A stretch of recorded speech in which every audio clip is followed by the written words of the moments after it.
During the period 20 April to 20 May, the Communists launched 2 phases of their expected spring offensive. On 23 April, the Reds jump off on their first phase, hitting strongest above Seoul. UN troops are forced to withdraw south as British and Belgian contingents hold off the Communists in a spectacular rearguard engagement. A secondary action of this phase hits in the Hwachon Reservoir area.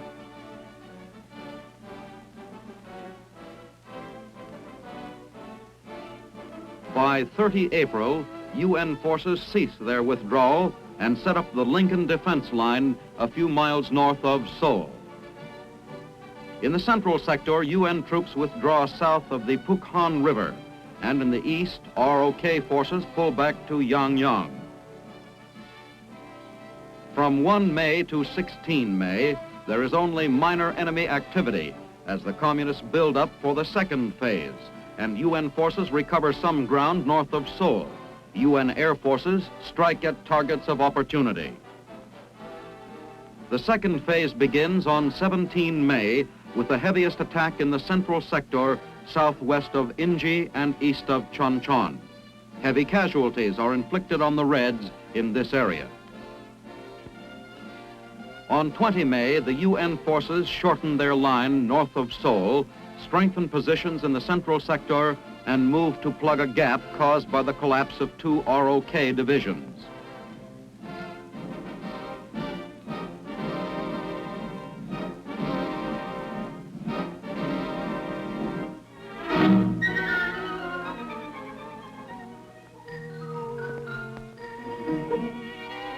In the Imjin River area, soldiers of 2 combat teams quickly break camp. These combat teams are composed of British, Belgian, Filipino, and American troops.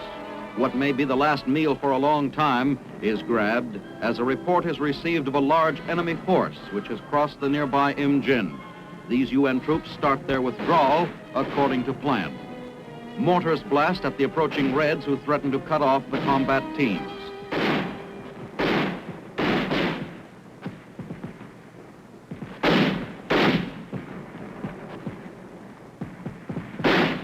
The withdrawal starts south, down the main highway that passes through Uijeonbu to Seoul.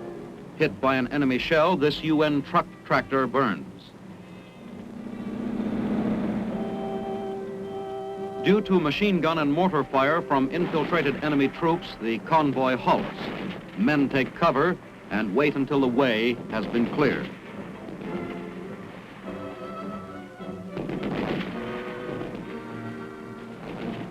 The long convoy moves southward again with its cargo of men and equipment. The communist offensive was expected, and nothing of use is left behind.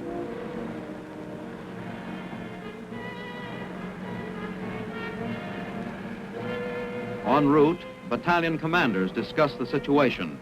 In Uijeonbu, a sign aptly states the result of war's devastation on the town. Tanks and trucks race through the battered town to pick up units of the combat team, which are redeployed in new defense line south of Uijeonbu. Later, a battalion of infantry plods wearily through the rice paddies. After fighting off the Chinese all through the night, they slog through the pelting rain to new defensive positions. Their fatigue is apparent in every step. A little more water doesn't seem to matter much as they wade a swollen stream.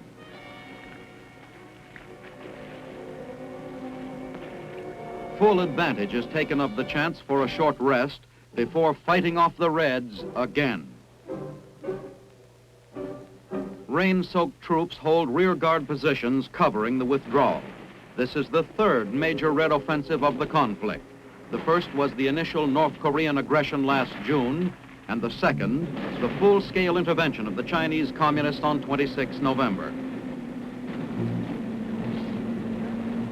Our 155s blast evacuated Uijeonbu.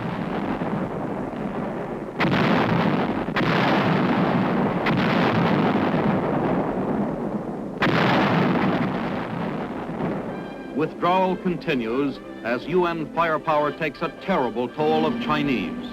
Further south, nearing Seoul, the last UN vehicles cross a bridge south of Yapyong.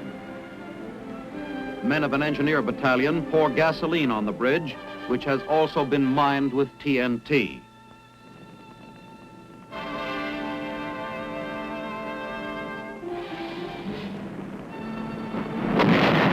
The bridge is destroyed. Communist human sea tactics against our superior firepower is costing them dearly for each mile they advance.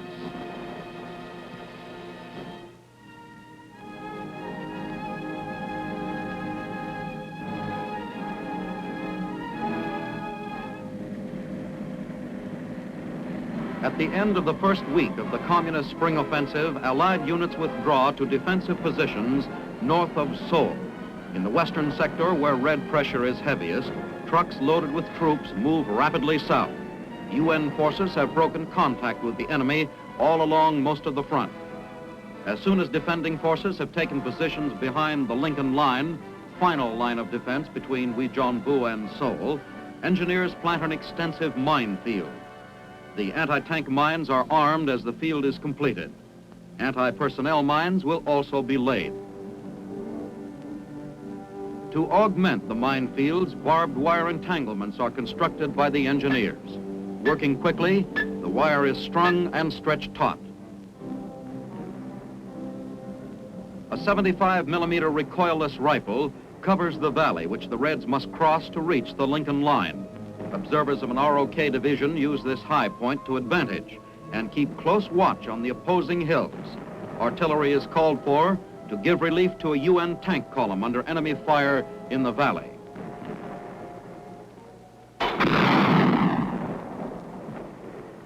HE shells blast the distant hills, giving support and cover to the withdrawing tanks.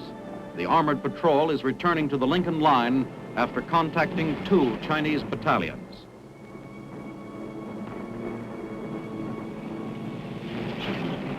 A tank nudges a Korean hut aside to clear the field of fire for a roadblock. As Allied forces retire behind the Lincoln Line, tanks are put into use as defensive weapons.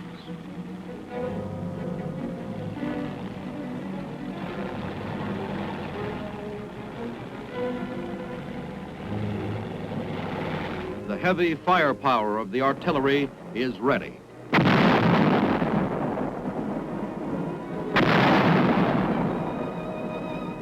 Tanks wait in emplaced positions to add their forceful punch. In the heart of Seoul, on the grounds of the Capitol building, 155 howitzers fire a sharp warning at the advancing Chinese.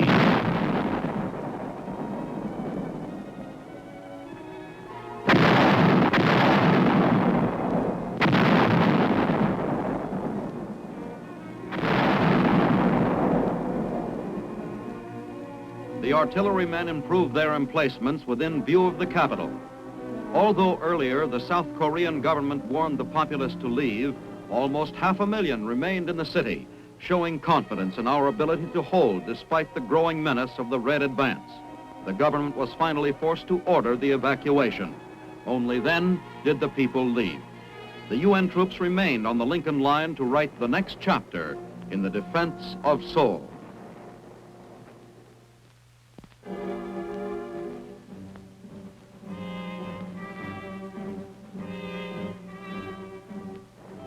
Troops of the UN forces move along a barbed wire barricade on a ridge near the town of Tokso, part of the line of defense against the communists in this sector. As further determined to the mass assaults of the Chinese, an anti-personnel minefield is planted just beyond the UN-held line. Tripwires are adjusted from the stakes to the mines, which have an effective danger radius of 75 yards. A pressure of 9 pounds against the tripwire will explode one of these lethal traps.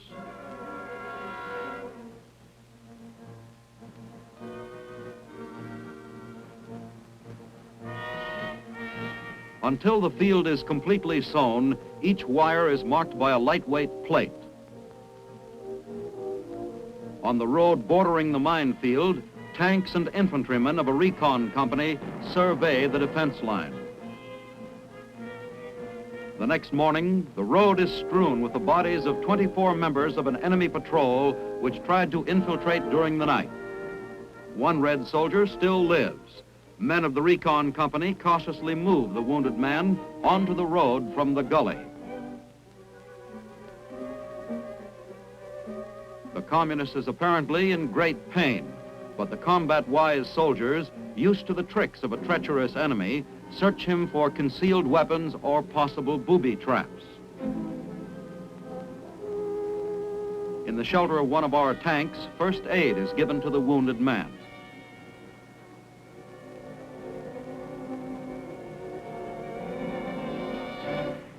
From a vantage point atop a hill, a machine gunner watches the valley below as his assistant adjusts his fire through a BC scope. An observer checks the terrain as a gunner fires at an enemy position in a village ahead. Smoke rises from the battered town. Troops of the United Nations maintain their vigilance and refuse to give up ground to the communist hordes without exacting a heavy toll for every foot of ground.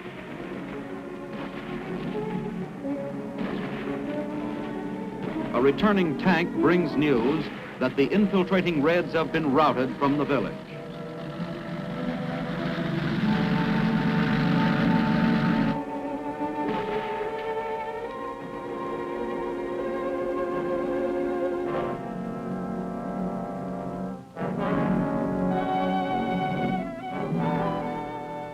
Just north of Seoul, Allied planes smash Chinese columns massed for an attack a scant 1,000 yards beyond our main line of defense. Pouring down the historic invasion routes from Munsan and Uijeonbu, the Reds try to break through to Seoul. Officers observe the effectiveness of UN air power back in the skies after days of rain as it plasters enemy concentrations building up for their much-heralded May Day attack on Seoul. The planes smother the target with machine gun fire, rockets, and napalm.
The infantry adds its voice.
Not even the fanatical communists can stand against this sort of coordinated defense. With the full Allied power shattering their formations, the enemy's planned May Day offensive is stalled before it starts.